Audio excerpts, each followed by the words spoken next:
E o nosso assunto de hoje, você já deve ter visto lá, né? Está na nossa chamada, é o fogo no parquinho dos bolsonaristas. Parece que a chegada de Marta Suplicy, né, ao PT, a volta de Marta Suplicy ao PT, está causando um ligeiro ruído entre Valdemar Costa Neto e Bolsonaro. Estão começando a brigar. Você está triste com essa briga, Juliano? Qual é a sua leitura disso aí?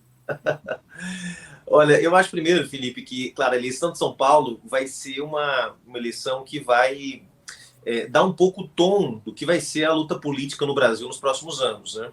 Tem muita gente dizendo, não, a eleição em São Paulo, a eleição municipal do ano que vem é o terceiro turno da eleição de 2022. Eu não acho que seja exatamente isso. Acho que ela é mais a antecipação da eleição de 26, dependendo de como a gente for na eleição de 24, os campos políticos, né, os três campos políticos que hoje existem no país, a extrema-direita, a centro-direita ou centrão, e esse campo de esquerda e centro-esquerda que nós formamos no primeiro turno da eleição de 2022, dependendo de como cada campo político sair na eleição municipal, chega mais ou menos fortalecido para a eleição de 26. Então, eu acho que essa é a primeira questão.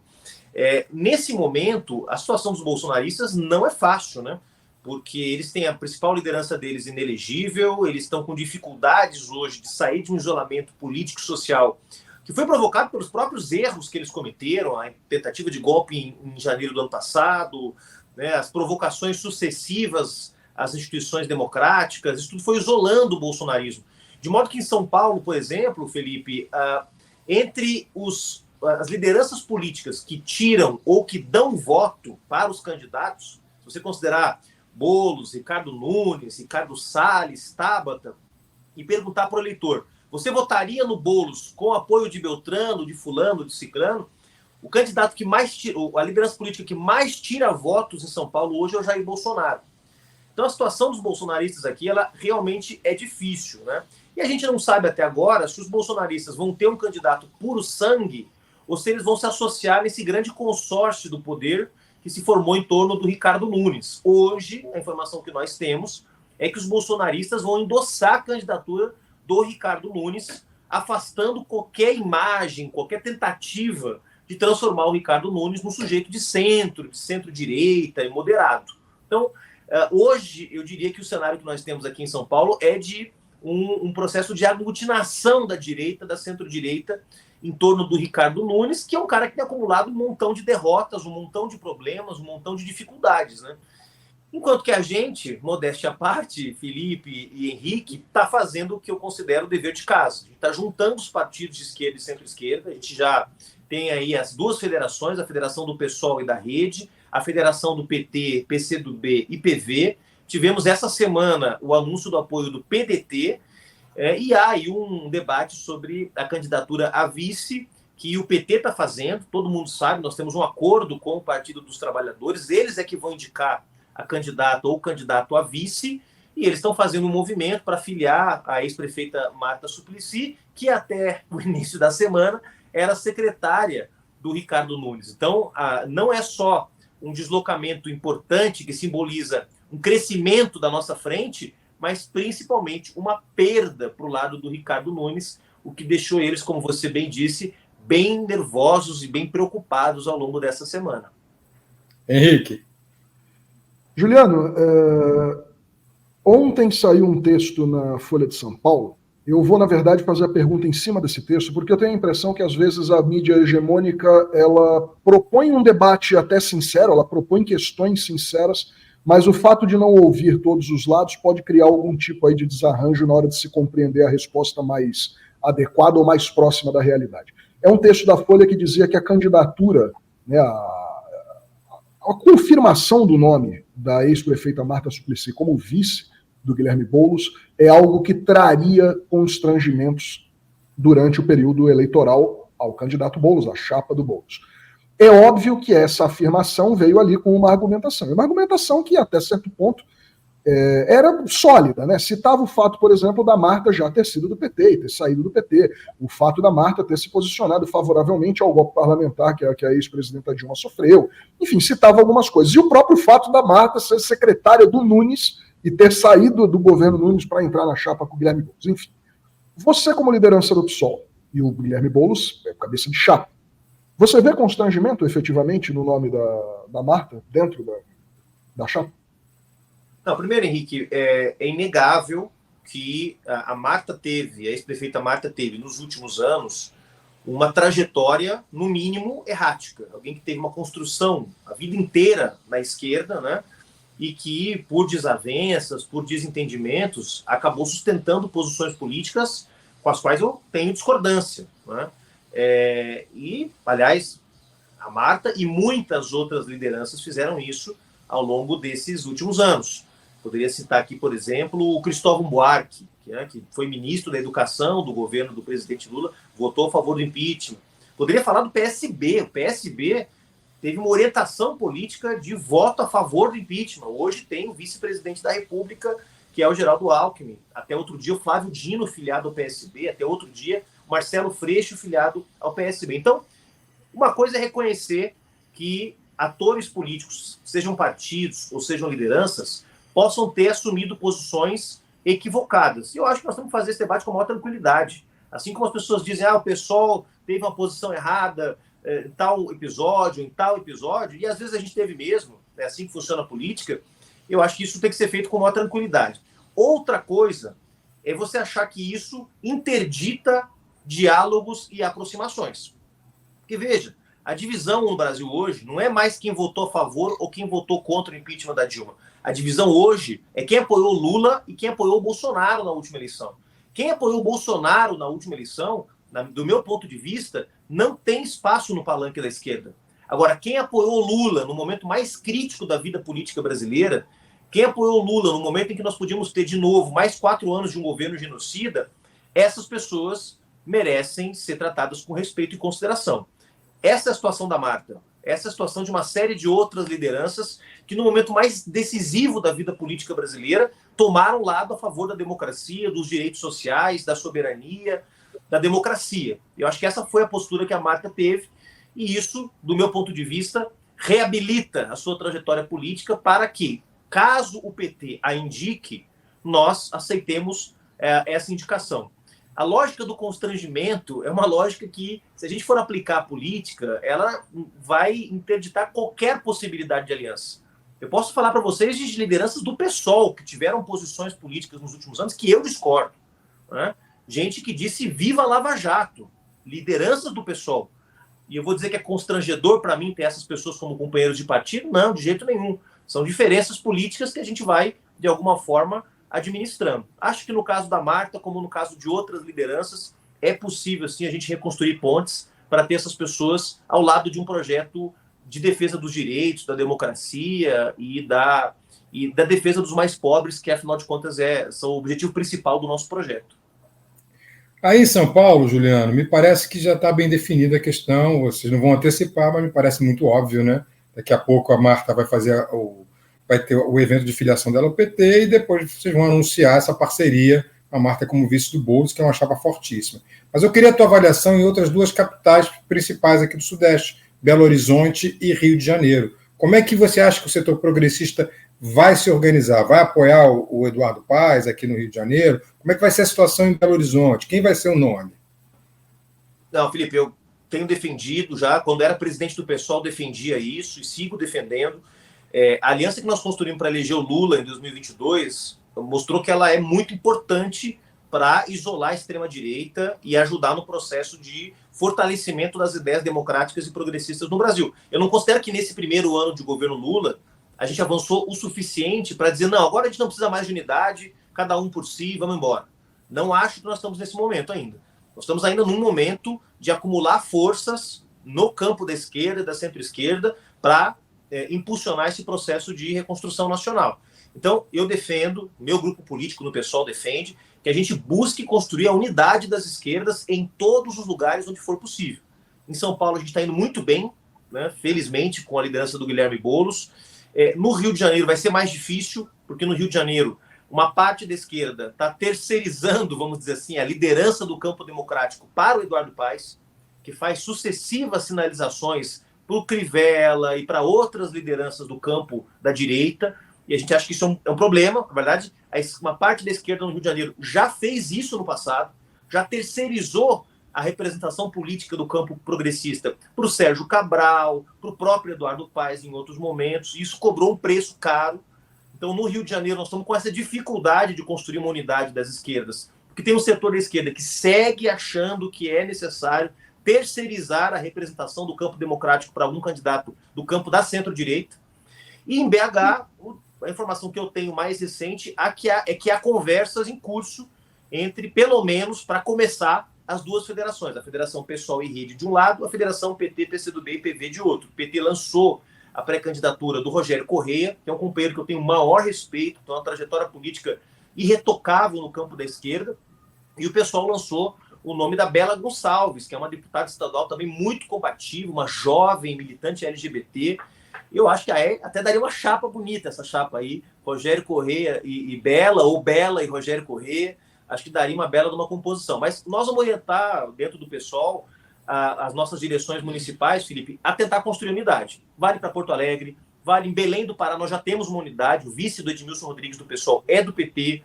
Nós vamos tentar trabalhar onde for possível, onde o programa for de esquerda, onde as condições permitirem, para que a gente tenha o maior número de alianças desse campo político da esquerda, para que a gente não chegue no final da eleição percebendo que não basta os 53 bilhões de emendas parlamentares, que não basta derrubar 13 vetos do presidente Lula, o Centrão ainda sai como o grande vencedor da eleição. Eu acho que ninguém de bom senso quer que o Centrão ou o bolsonarismo saiam como os grandes vencedores dessa eleição. Agora, para isso, a gente tem que parar de terceirizar a responsabilidade de entregar as nossas candidaturas para candidatos do campo do centro e ter candidaturas de esquerda com condições de competir para valer. Eu acho que é isso que nós temos que incentivar em São Paulo, em Porto Alegre, em Florianópolis, Belo Horizonte, em Salvador, onde for possível a gente juntar os partidos do campo da esquerda e da centro-esquerda em torno de candidaturas que expressem, que representem essa agenda. Eu me referi a BH especificamente porque o Rogério Correia ele tem uma vantagem de linguagem. Eu tenho acompanhado muito as redes sociais do Rogério Correia e ele consegue produzir memes, ele entendeu como é que é essa linguagem contemporânea. Assim como o Boulos, eu acho que entendeu também. Eu li uma cena paradigmática da campanha do Boulos, foi ele mostrando o seu Celtinha, quando disseram que ele não morava na Zona Sul de São Paulo, morava numa mansão e tinha um carrão. E aquilo desconstruiu muitas das fake news, né, daquela eleição contra o Guilherme Boulos. Então, acho que o Correia tem essa característica também, né, muito boa. Mas essa era a minha pergunta, eu estou citando isso para te encaminhar. O que dentro do PSOL está sendo feito para entender essa linguagem, a memética, as questões nas redes, para ter uma comunicação contemporânea, né, não atrasada, para que a gente possa competir com aquilo que a extrema-direita tem feito com muita habilidade nos últimos anos?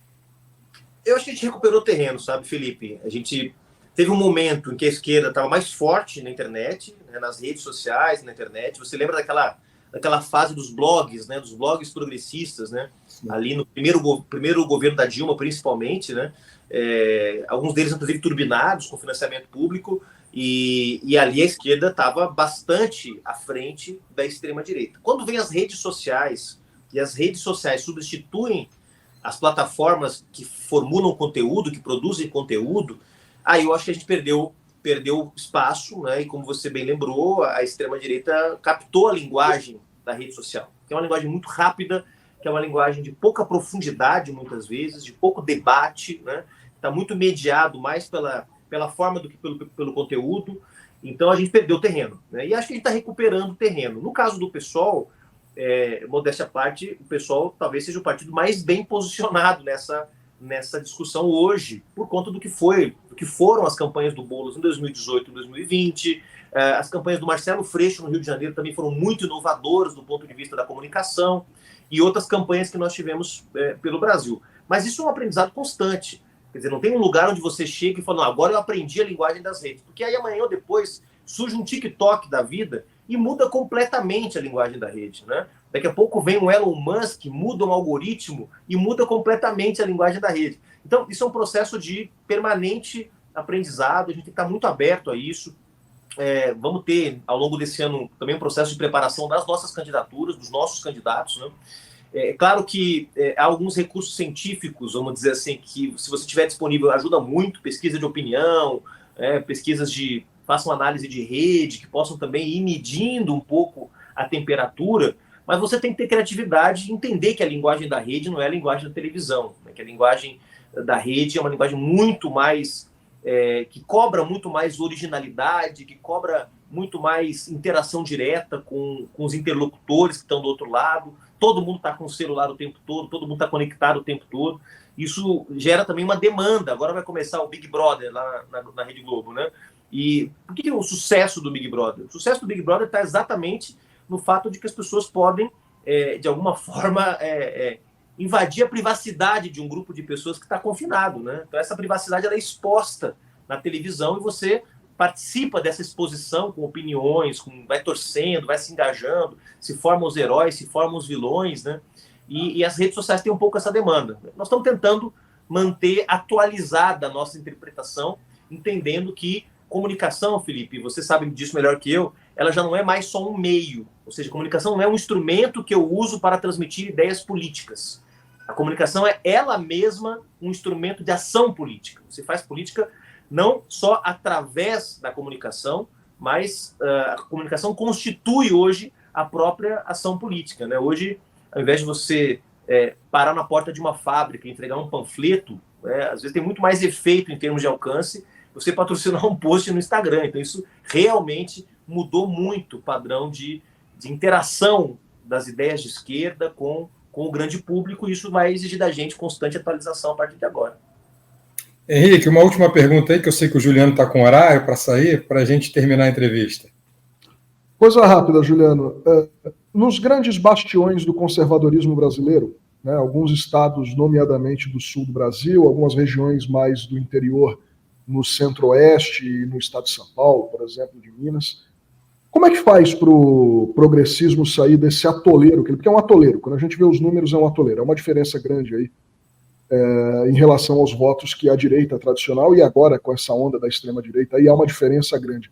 Como é que a gente faz para levar essa visão mais progressista de vida para dentro desses bastiões que acabaram aí sendo tomados, digamos assim, de assalto pelo bolsonarismo? Já não eram progressistas, tinham tendências conservadoras que a gente sabe que são naturais, do interior, mas e que agora se tornaram reacionários. Como quebrar isso? Henrique, você sabe que eu sou do Rio Grande do Sul, né? E comecei minha militância quando o PT governava o estado do Rio Grande do Sul. Quando Porto Alegre tinha 16 anos de governo progressista, era a capital do Fórum Social Mundial, do Fórum Mundial da Educação, do Encontro de Prefeitos Progressistas, a capital das inovações democráticas no Brasil e no mundo. Então, a gente deve afastar qualquer perspectiva essencialista, né? O Sul é conservador, o Nordeste é progressista. Só para fazer uma correção, eu não me referia exatamente ao Rio Grande do Sul, eu me referia mais ao conservadorismo de Santa Catarina e do Paraná. O Rio Grande do Sul é um estado bastante rachado, até eu diria, historicamente. Mas eu quero dar um exemplo do Rio Grande do Sul, porque eu acho que ajuda, tá? Houve algum momento no Rio Grande do Sul em que a esquerda conseguiu interpretar quais eram as expectativas das pessoas. Isso era mais fácil na capital, porque, obviamente, os grandes centros urbanos, as ideias de esquerda sempre fluíram melhor, seja pela existência de universidades, de centros operários, né, de espaços de sociabilização da classe trabalhadora que permitiram que as nossas ideias fluíssem melhor. Sempre foi assim. O PT sempre foi maior em São Paulo, no Rio, em Porto Alegre, do que em Cuiabá, em Boa Vista ou em Porto Velho. Isso é histórico, não é só no Brasil, não. Isso é uma tendência geral. Então, as ideias de esquerda sempre fluem melhor no ambiente urbano pelas condições próprias que caracterizam esse ambiente urbano. O que aconteceu que, em algum momento, as ideias de esquerda penetraram no interior, por exemplo, do Rio Grande do Sul? Porque a esquerda gaúcha, em algum momento, conseguiu interpretar os anseios desse interior em relação às suas perspectivas de vida, de progresso individual, de progresso material, de desenvolvimento econômico e social, e, de alguma forma, se conectou com esses anseios, né? Com as mudanças que nós estamos vivendo, Henrique, no mundo do trabalho, com condições cada vez mais fluidas de relações de trabalho, né? Onde o espaço da fábrica, o espaço da fazenda vão dando lugar a formas e dinâmicas cada vez mais precárias, cada vez mais provisórias. Isso gera uma sensação de muita insegurança. E é na insegurança que o conservadorismo ganha terreno, porque o conservadorismo ele oferece uma volta a um passado dourado que nunca existiu, mas que é um passado vinculado a uma ideia de ordem, a uma ideia de progresso, uma ideia de segurança. que dava aos homens o direito de oprimirem as mulheres, que dava aos brancos o direito de oprimirem os negros, que dava aos ricos o direito de oprimirem os pobres. Então, o conservadorismo se aferra e vende a ideia de um retorno a um passado glorioso. E num contexto de insegurança, as pessoas acabam se agarrando a essa promessa. O que nós, como esquerda, temos que fazer? Oferecer uma outra promessa, uma promessa alternativa, que também dialogue com os anseios de segurança, de progresso material, de desenvolvimento social, mas orientado numa perspectiva de integração, de vínculos mais comunitários. Não é um processo fácil. Exige trabalho de base, presença nos territórios, a interpretação correta de quais são os anseios das pessoas. Vou dar um exemplo simples. Na campanha, a quantidade de vezes que as nossas lideranças de esquerda falaram de carteira assinada como sinônimo de progresso econômico, num contexto em que boa parte da nossa juventude já não vê na carteira assinada um sinônimo de segurança econômica, ou seja, uma parte da juventude não quer trabalhar com carteira assinada, 60%, segundo a pesquisa do Sebrae, não quer ter carteira assinada. Então, quando eu falo para elas que eu, como esquerda, vou garantir que elas tenham carteira assinada, eu não estou dizendo nada. Isso é um significante vazio. Então, se a gente interpretar corretamente os anseios dessas populações e oferecer saídas que dialoguem com a nossa perspectiva de mundo, que é uma perspectiva mais humana, mais justa, mais solidária, quem sabe a gente possa novamente voltar a ter influência em alguns desses interiores que já foram governados pela esquerda. Campinas foi governada pela esquerda aqui em São Paulo, Joinville foi governada pela esquerda em Santa Catarina, no Rio Grande do Sul, Caxias do Sul, no Paraná, cidades também do Paraná já foram governadas. E por que essas cidades foram governadas? Porque, de alguma forma, em algum momento, a esquerda conseguiu se conectar com os anseios das pessoas. Se a gente conseguir fazer isso novamente, nós vamos voltar a ganhar terreno e isolar a extrema-direita e o conservadorismo, que é o que a gente quer. É muito importante você ter mencionado esse mito da época de ouro, porque a gente trabalha muito aqui na UF, Juliano, com os 4 conceitos que o Raul Girardet cita no livro dele, Mitos e Mitologias Políticas, que você deve conhecer, que é o mito. Um deles é o mito da época de ouro, né? E às vezes se usa isso, inclusive, para enaltecer o regime militar. O segundo, que é o mito da unidade nacional, e aí vem essa identidade firme, utilização dos símbolos nacionais, bandeira, o mito do salvador da pátria, que se criam os bolsonaros da vida, e o quarto mito, que é o mito do complô, que é o que a gente vê muito na extrema-direita agora, né? Criando esses complôs, essas teorias da conspiração. Então a gente precisa entender didaticamente o que é isso para poder combatê-los com efetividade. Mas vou te liberar já, mas como você citou o Big Brother, eu não posso deixar de mostrar o nosso Big Brother que a gente fez aqui. Pode mostrar aí, por favor, Gui? Que, na verdade, o que a gente mostrou aqui no nosso quadro, Tomando os Memes de Produção, você sabe que eu faço toda semana aqui na Fórum, a gente montou um Big Brother alternativo. Não sei se o Guilherme, você tem aí no ponto para mostrar para o Juliano, antes de eu me despedir dele, e já fazer a última pergunta rapidinho, que eu quero saber de você, que foi presidente do PSOL, candidato a senador na chapa do PSB na última eleição, candidato a primeiro suplente. O que você vai fazer agora? Você vai ser candidato a vereador? Qual vai ser o seu futuro político, Juliano? Enquanto você responde, eu peço ao Guilherme para achar o nosso Big Brother aqui. Não, Felipe, legal. Estou muito animado de ajudar a campanha do Guilherme Boulos. Minha tarefa esse ano é ajudar o Guilherme Boulos a ser prefeito de São Paulo, é ajudar a construir essa unidade das esquerdas aqui em São Paulo. Eu fiquei 15 anos no Diretório Nacional do PSOL, 10 anos na Executiva Nacional, 6 anos na presidência. Já ajudei muito na direção do partido. Eu sou militante de base agora, não tenho nenhum cargo no PSOL. A minha função esse ano é ajudar o Guilherme Boulos a ser prefeito de São Paulo, a construir uma frente para garantir uma vitória importante da esquerda aqui. Eu acho que disso depende o futuro da esquerda brasileira, depende de uma vitória e de um bom governo do Guilherme Boulos. Eu considero o Guilherme Boulos, depois do presidente Lula, a maior liderança da esquerda brasileira hoje, e a sua eleição para a Prefeitura de São Paulo e um bom governo podem nos dar a esperança de ter uma liderança para o futuro. O presidente Lula tem 78 anos, vai completar esse ano, vai terminar seu mandato com 81 anos, e a esquerda brasileira precisa projetar novas lideranças, e a eleição do Guilherme Boulos, para mim, mais do que cuidar do povo de São Paulo, mais do que reconstruir essa cidade extraordinária que é São Paulo, também faz parte de uma construção de médio e longo prazo para que a esquerda brasileira tenha opções, tenha alternativas para se reinventar nos próximos anos. Então, já é uma tarefa gigante essa de ajudar o Guilherme Boulos. Vou estar com ele na campanha, ajudando a coordenar a campanha e a fortalecer essa frente de esquerda aqui em São Paulo. Então, para me despedir de você, vou mostrar o que a Jovem Pan vai colocar no ar para combater a TV Globo. Coloca aí, por favor. Nós vamos ter na Jovem Pan o Big Bozo Brasil. E aí você vê aí os participantes, o Juliano. Eu queria saber desse que você está vendo aí, qual você acha que é o favorito para ganhar o Big Bozo Brasil? Certamente aí, deixa eu dar uma olhadinha aqui, o favorito é o Queiroz, né, gente? Porque o Queiroz é o cara que conseguiu até agora escapar ileso dos paredões, né? Então eu acho que certamente o Queiroz aí é o favorito para se livrar. Os outros vão ser pegos no paredão mais cedo ou mais tarde. Estou vendo o Moro, estou vendo a Damares. Juliano, o Queiroz também mostrou que ele é um especialista em ficar trancado dentro de uma casa, né? No caso, na casa do Acef, mas ele é bom nisso. Já está acostumado, o cara que já está acostumado está aclimatado ao Big Brother. Então eu acho que ele vai ser muito bom. Me manda esse meme depois aí, Felipe, que eu vou postar nas redes sociais aí. Vou te mandar, mas eu quero lembrar que o Sérgio Moro é aquele cara que consegue combinar voto. Então pode ser que no final ele combina a sentença, combina voto, pode ser que ele ganhe. Pode ser. É isso.